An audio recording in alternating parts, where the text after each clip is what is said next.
नमस्कार दोस्तों, OCN network में आपका स्वागत है। मैं हूं ओमकार चौधरी। सीधे जुड़ लेते हैं अमेरिका से आदित्य सत्संगी जी के साथ और जरा कुछ चीजें हैं उनको समझने की कोशिश करते हैं। आदित्य जी, नमस्कार, बहुत अभिनंदन। नमस्कार आपको, आपके दर्शकों को और वापस बुलाने के लिए बहुत-बहुत धन्यवाद।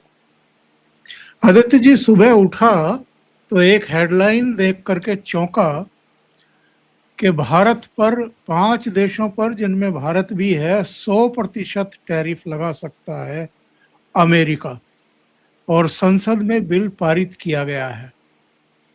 और ये कहा गया है इसमें, जब डिटेल में मैं गया, कि जो लोग इसमें देखिए, भारत, चीन, स्लोवाकिया, हंगरी, अजरबैजान, इन पर 100% टैरिफ लगाया जा सकता है। और ये बिल रिपब्लिकन और डेमोक्रेट दोनों पार्टियों के समर्थन से लाया गया है। इसका मकसद रूस की तेल से होने वाली कमाई को कम करना है ताकि उसकी युद्ध लड़ने की क्षमता कमजोर हो सके। क्या है ये माजरा? ये बार बार इस तरह की खबरें क्यों सुनने को मिलती हैं अमेरिका की तरफ से?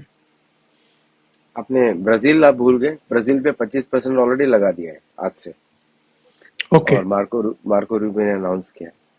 एक्चुअली क्या है कि ये पुराना इकोनॉमिक मॉडल है अमेरिका का। पेट्रो डॉलर को मेंटेन करने के लिए पहले एयरक्राफ्ट कैरियर्स की जरूरत पड़ती थी। अभी एयरक्राफ्ट कैरियर्स इतने हैं नहीं, अब जरूरत पड़ती है टैरिफ की। और अल्टीमेटली प्लान क्या है कि America wants to earn, American government wants to earn. देखिए, अमेरिका में अमेरिकन गवर्नमेंट कुछ और होती है, अमेरिकन जनता अलग होती है। तो डोंट एवर गेट सरप्राइज कि अमेरिकन गवर्नमेंट जो है देश के हित के लिए काम करती है।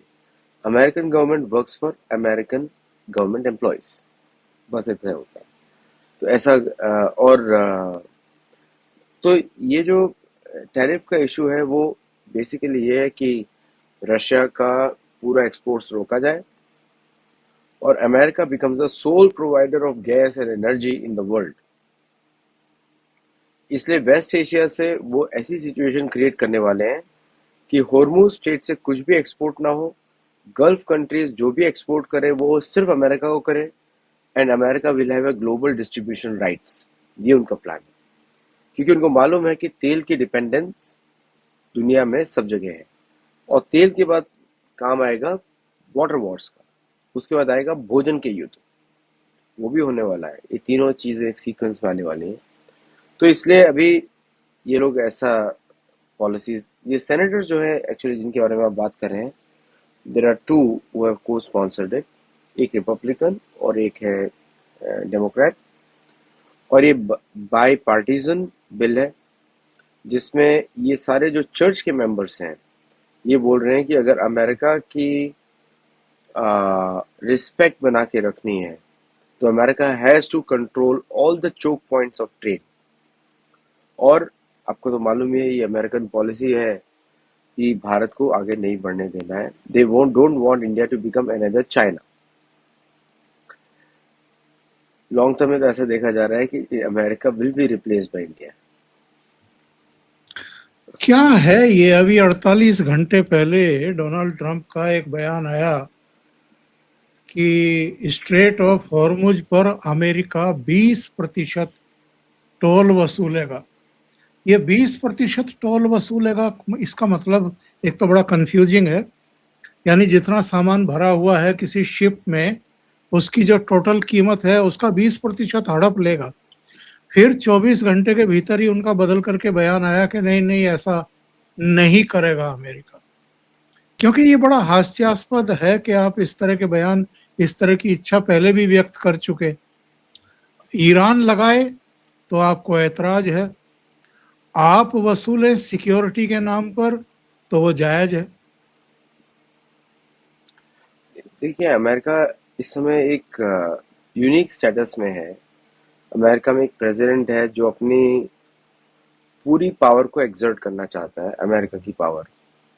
और दुनिया को भी दिख रहा है कि इस तरह के स्टेटमेंट्स आने के बाद भी nobody can say a single word. आप देख रहे हैं ना पूरी दुनिया में कोई खड़ा नहीं हो सकता अमेरिका के सामने।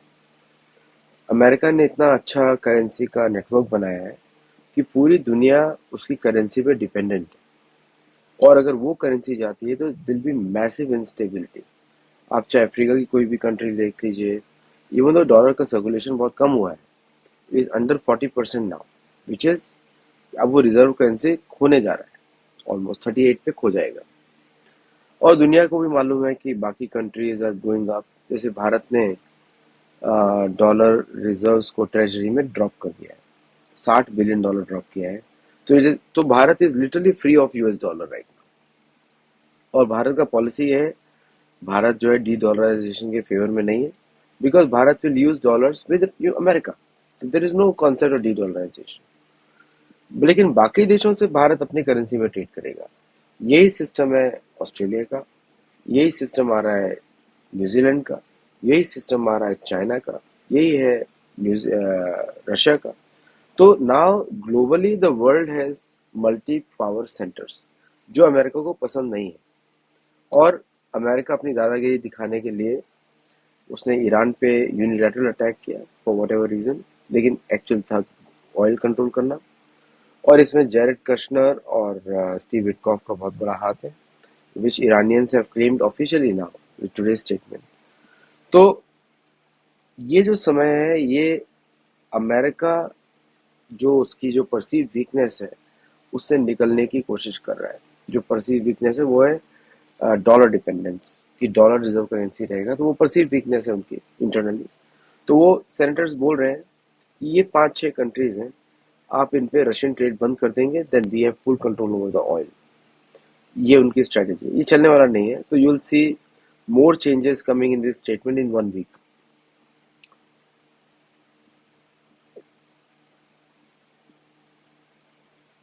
आपकी आवाज नहीं आ रही है।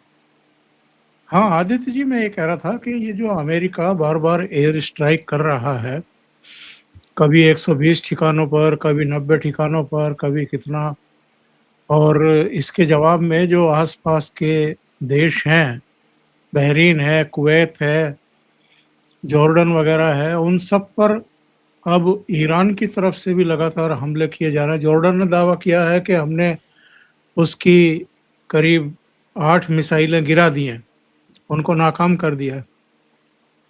ये सब कब तक चलेगा? और एक जो बात कही जा रही है मीडिया में, आप इससे कितना सहमत हैं कि कहीं ये चीजें तीसरे विश्व युद्ध में परिवर्तित ना हो जाएं? देखिए, तीसरा विश्व युद्ध तो तभी होगा जब भारत इन्वॉल्व होगा। पहली बात तो ये, Bharat is out of it.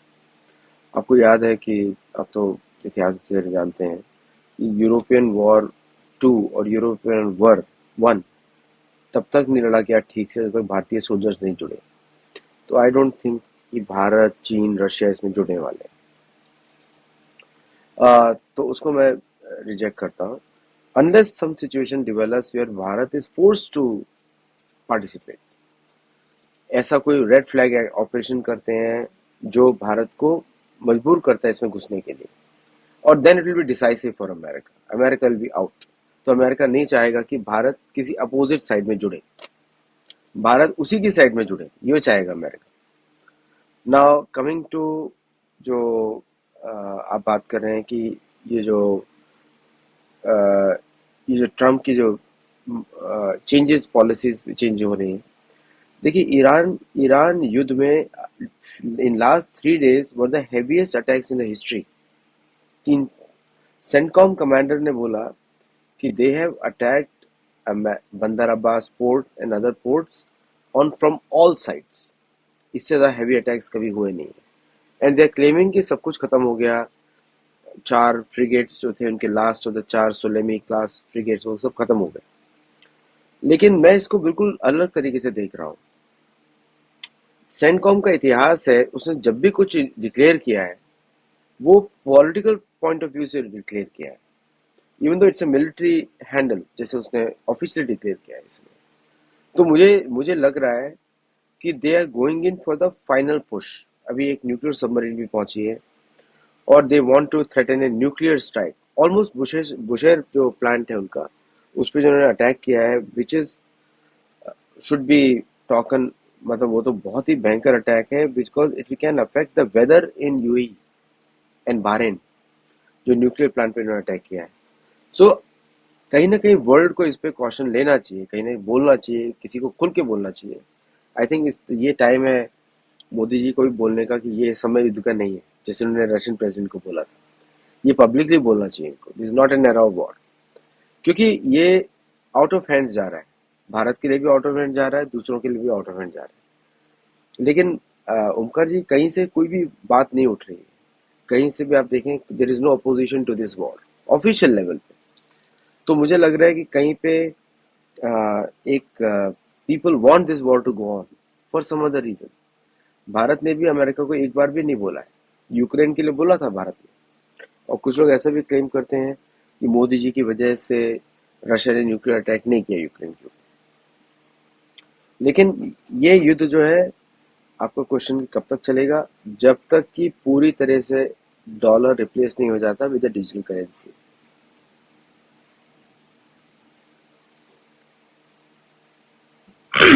बड़ी पते की बात आपने कह दी है। असली मकसद तो वही है, डी डॉलराइजेशन का जो एक अलग तरीके की एक मुहिम चल रही थी, उसी को रोकने के लिए ये सब किया जा रहा है। लेकिन कितनी बड़ी कीमत चुकानी पड़ रही है लोगों को। मैं एक आंकड़ा अभी देख रहा था ताज़ा, जो एयर स्ट्राइक हुई हैं, 35 लोग मारे गए हैं ईरान में।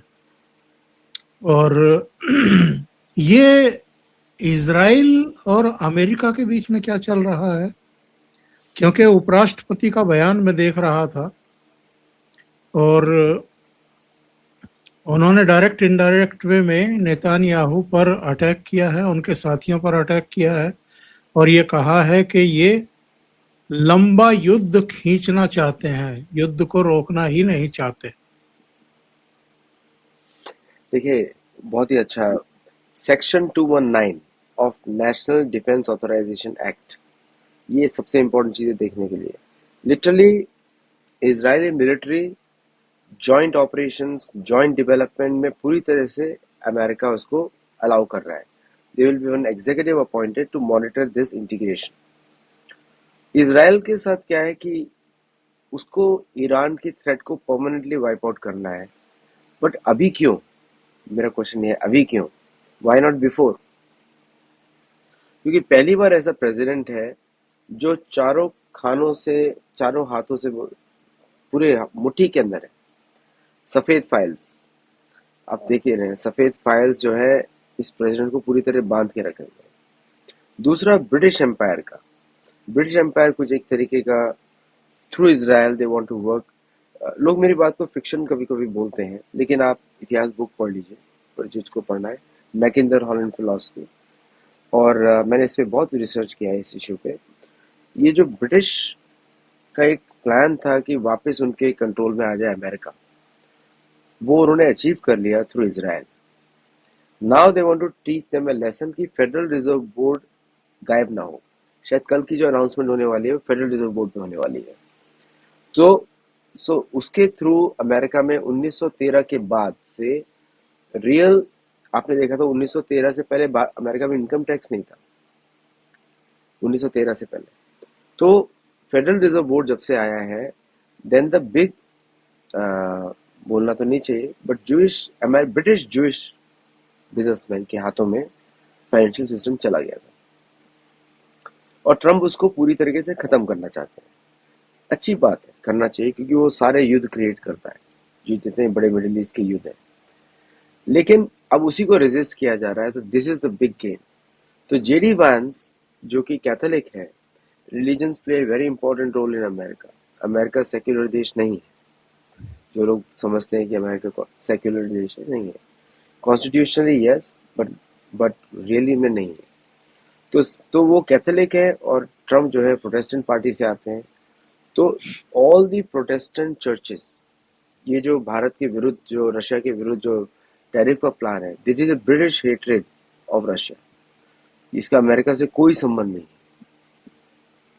तो यूक्रेन में अमेरिका वापस आर्म कर रहा है, रशिया के साथ वापस उसने गेम शुरू कर दिए हैं, और प्लस उसने ईरान के विरुद्ध अपने अटैक बढ़ाए हैं। All for what purpose? For the simple reason कि वो इन सब लॉबीज को खुश कर सके, दैट्स द प्लान। और ये सब जो लॉबीज हैं, चाहे इजरायली लॉबी हो थ्रू आईपैक, सेक्शन 219 एनडीए का non National Defense Authorization Act, तो ये सब जो एक्ट्स हैं इनके थ्रू क्लोजर ऑलमोस्ट आपको पेपर पे ऐसा लगेगा कि इजराइल और अमेरिकन मिलिट्री सेम। और इजराइल बड़ा चालाक देश है, वो मोदी जी को इनके अगेंस्ट खेल रहा है ऑल्सो। तो उसने ये बोला कि आपने देखा स्टेटमेंट देखा था नेतन्याहू का, Israel has a biggest approval rating in India. तो मोदी जी चुप रहे वहां पे बड़ा शांति से। तो देखिए वो सब ठीक है, आप अपना देश को मैनेज करिए पहले। एक लिटिल एक मैसेज दिया उन्होंने, कोई वार्म ग्रीटिंग नहीं दिया वहां पे। तो ये इजराइल का गेम है कि play India against USA and USA against India. Bharat का इससे कोई संबंध नहीं है। तो इंडिया का स्ट्रेटेजी बड़ा क्लियर है, अगर ये वॉर एक्सटेंड होता है तो will focus on our national priorities.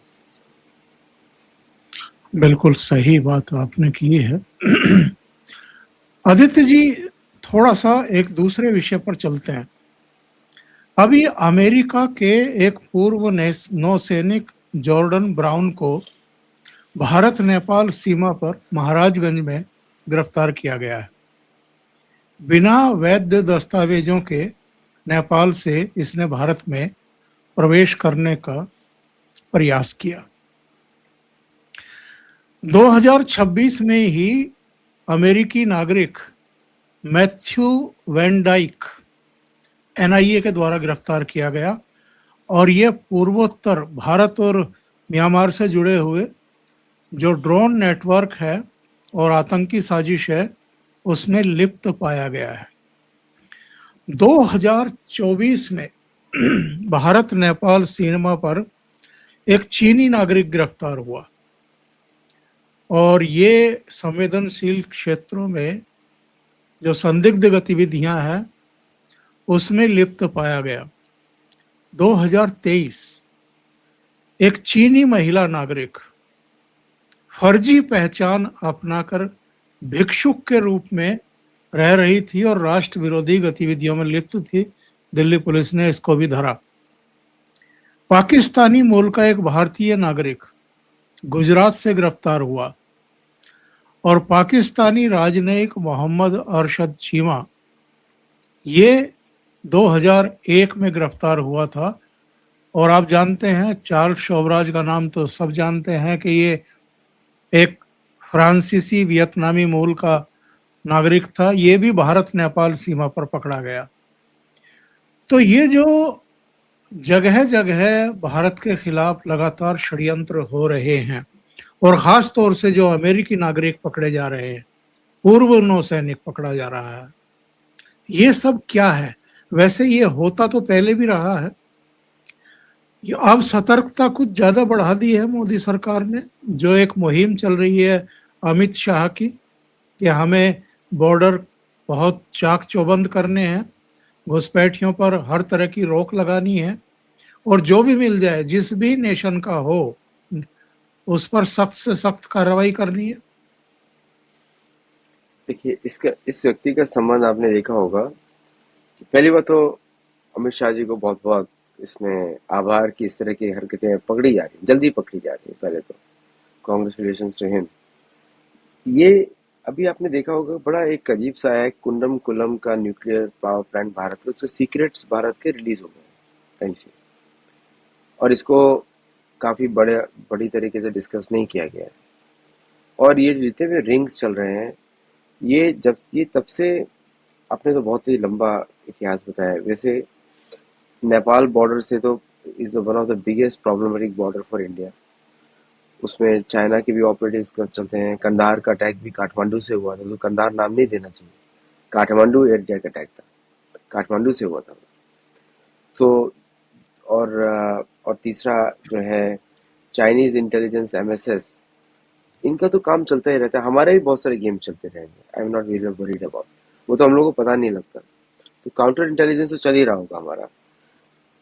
देखिए भारत में फोकस क्या है कि ऑपरेशन सिंदूर के बाद पिछले एक साल में जितनी कैपेसिटी भारत ने ऐड की है उतनी कैपेसिटी बनाने के लिए अमेरिका को 10 साल लगेंगे। आई एम नॉट एग्जैजरेटिंग। कुछ प्लेटफॉर्म्स अमेरिका के बेटर हैं, लेकिन जिस तरह वो आकाश तीर सिस्टम काम करता है या ब्रह्मोस मिसाइल जिस तरह काम करती है, यहाँ तक एक स्टेटमेंट देना पड़ा था कि 30 साल लगेंगे किसी को भी रिवर्स इंजीनियरिंग करने के लिए। ब्रह्मोस के इंजीनियर ने बताया था, ऑफिसर ने। तो आकाश तीर की सिक्योरिटी किस तरह F-35 भारत ने पकड़ा, these are the more important things for America. कि कल को अगर कोई ऑपरेशन होता है इस रीजन में, आप देख रहे हैं कि इस समय कोई भी F-35 F-22 ईरान में अटैक नहीं कर रहा है, और अटैक्स आर मिसाइल्स और ड्रोन्स। ठीक है, तो ये इसका मतलब ये है कि F-35 को ब्रेक कर दिया गया है, it is no more stealth. तो वो सब चेक किया जाता है भारत का। और ये जो व्यक्ति जॉर्ज ब्राउन की आप बात कर रहे हैं, ये श्रीलंका से गया, तमिलनाडु में आया, and cross all over India. maybe we have gone without a passport, American national है, but was caught with a Chinese passport. तो यहाँ उसने पे ये भी दावा किया है कि वो 70 देशों की यात्रा कर चुका है बिना पासपोर्ट के। बिना आई डोंट नो कैसे गया था वो, समुद्र के थ्रू गए थे, must be definitely Pakistani brain. लेकिन ठीक है, उसको मैथ्यू एंड डाइक तो अभी चलते हुए गए थे, अभी व्हील चेयर पे घूम रहे हैं, इसका भी वही हाल होने वाला है। So I am not worried about that. लेकिन मैं इस बात पे प्राइम मिनिस्टर मोदी की गवर्नमेंट को दाद देता हूँ कि उन्होंने कॉम्प्रोमाइज नहीं किया, दोनों को पकड़ के रखा हुआ है, और उनको इंडिया के लॉ के हिसाब से परमिशन मिल रही है। ये एक बात, जो न्यूक्लियर सीक्रेट्स हैं, मिसाइल सीक्रेट्स हैं जो भारत के हैं, plus aircraft engine development Kaveri, ये अमेरिकन के नज़र में इंटरनेशनली रहते हैं जनरली इस तरह के प्रोग्राम्स। प्लस भारत ने सिप्री की रिपोर्ट में 12 न्यूक्लियर बॉम्ब्स भी डिप्लॉय किए हैं कहीं ना कहीं। वो सिप्री की रिपोर्ट है, एक्चुअली ज़्यादा किए होंगे, वो तो इन्फॉर्मेशन रिलीज की गई भारत से। हाँ, मैं दर्शकों को एक जानकारी दे दूं पहले आगे बढ़ने से पहले। इसने पूछताछ में ये कहा है कि उसके पास पासपोर्ट था जो थाईलैंड में खो गया, और उसके बाद ये श्रीलंका के रास्ते समुद्री मार्ग से भारत में दाखिल हुआ। यानी 70 देशों की यात्रा अगर की है तो फिर पासपोर्ट होगा। वो कह रहा है कि थाईलैंड में मेरा पासपोर्ट खो गया। तो थाईलैंड से श्रीलंका तो थाईलैंड में तो यूएस एम्बेसी है, वहां से क्यों नहीं लिया? और थाईलैंड में क्या कर रहे थे? Thailand is a hub of foreign intelligence actually. Thailand में सारी इंटेलिजेंस एजेंसीज मीट करती हैं। सो ये भारत के छोटा राजन गैंग और ये सब लोग थाईलैंड ही जाते थे। और राहुल गांधी भी थाईलैंड जाते हैं बाय द वे, बैंकॉक काफी फेमस है उनका, वहां पे और मलेशिया में। और और मलेशिया। दुनिया भर को मालूम है कि थाईलैंड क्या है, not just a picnic spot, वहाँ पे एजेंसीज मीट करती हैं।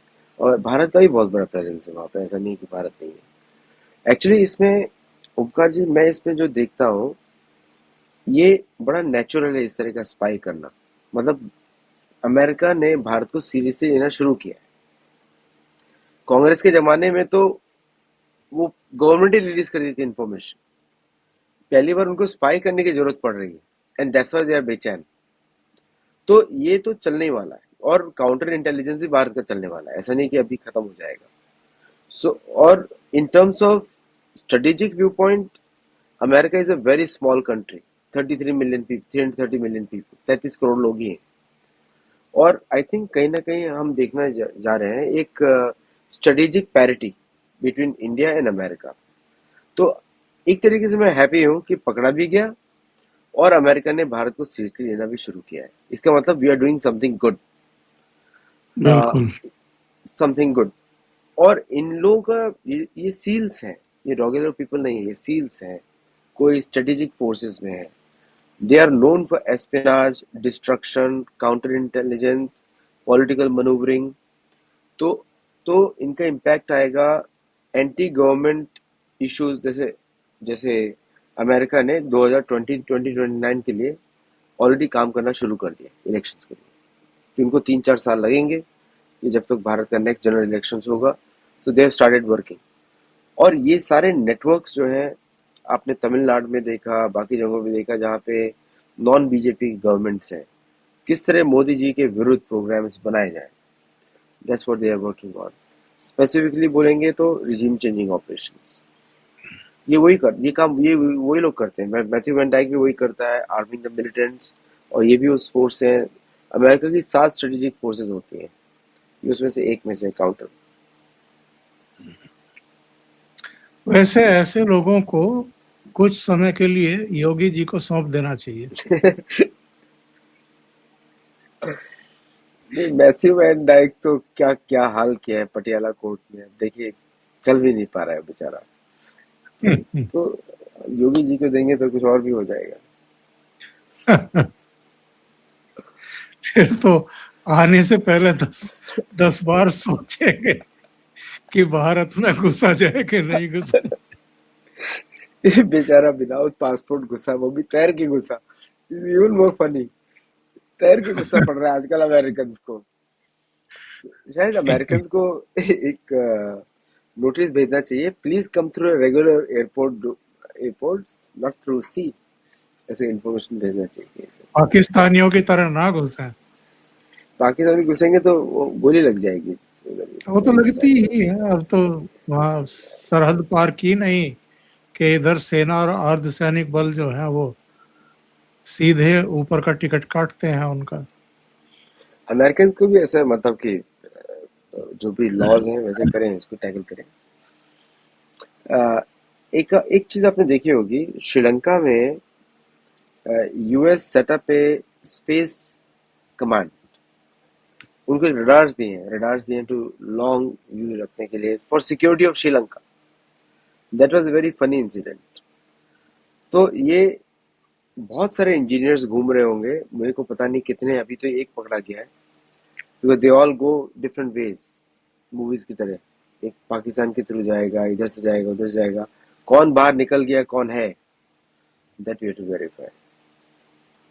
लेकिन ये एक गंभीर घटना हुई है, जो परमाणु जो अपना ये विद्युत उत्पादन केंद्र है उसकी जो फाइलें लीक हुई हैं, ये बहुत गंभीर मामला है।